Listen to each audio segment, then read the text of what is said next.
These are the words of the covenant that the Lord commanded Moses to make with the people of Israel in the land of Moab, besides the covenant that he had made with them at Horeb.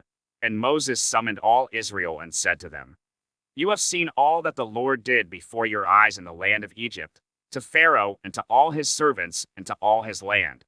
The great trials that your eyes saw, the signs, and those great wonders.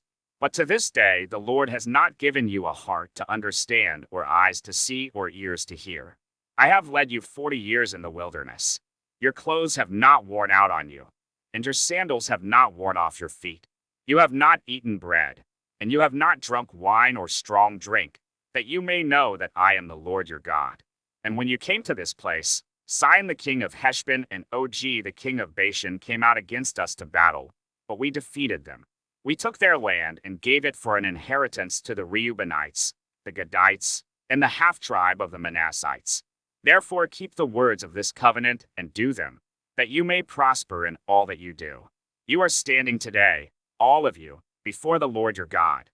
The heads of your tribes, your elders, and your officers, all the men of Israel, your little ones, your wives, and the sojourner who is in your camp, from the one who chops your wood to the one who draws your water, so that you may enter into the sworn covenant of the Lord your God, which the Lord your God is making with you today, that he may establish you today as his people, and that he may be your God, as he promised you, and as he swore to your fathers, to Abraham, to Isaac, and to Jacob.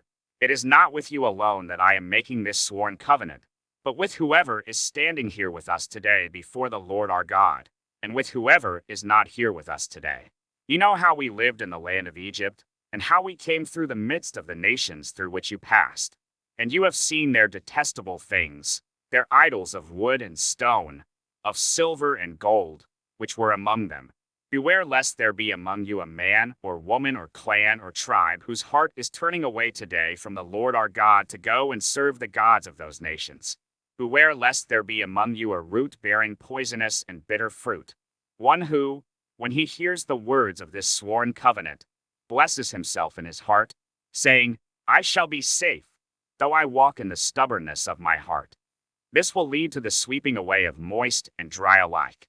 The Lord will not be willing to forgive him, but rather the anger of the Lord and his jealousy will smoke against that man, and the curses written in this book will settle upon him, and the Lord will blot out his name from under heaven.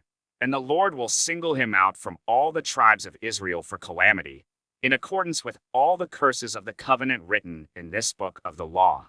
And the next generation, your children who rise up after you, and the foreigner who comes from a far land, will say, when they see the afflictions of that land and the sicknesses with which the Lord has made it sick, the whole land burned out with brimstone and salt, nothing sown and nothing growing, where no plant can sprout, an overthrow like that of Sodom and Gomorrah, Admah, and Zeboim, which the Lord overthrew in his anger and wrath. All the nations will say, why has the Lord done thus to this land?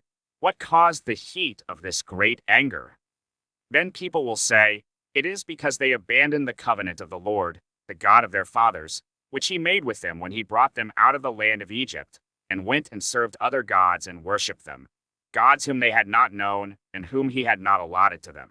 Therefore the anger of the Lord was kindled against this land, bringing upon it all the curses written in this book. And the Lord uprooted them from their land in anger and fury and great wrath, and cast them into another land, as they are this day. The secret things belong to the Lord our God, but the things that are revealed belong to us and to our children forever, that we may do all the words of this law.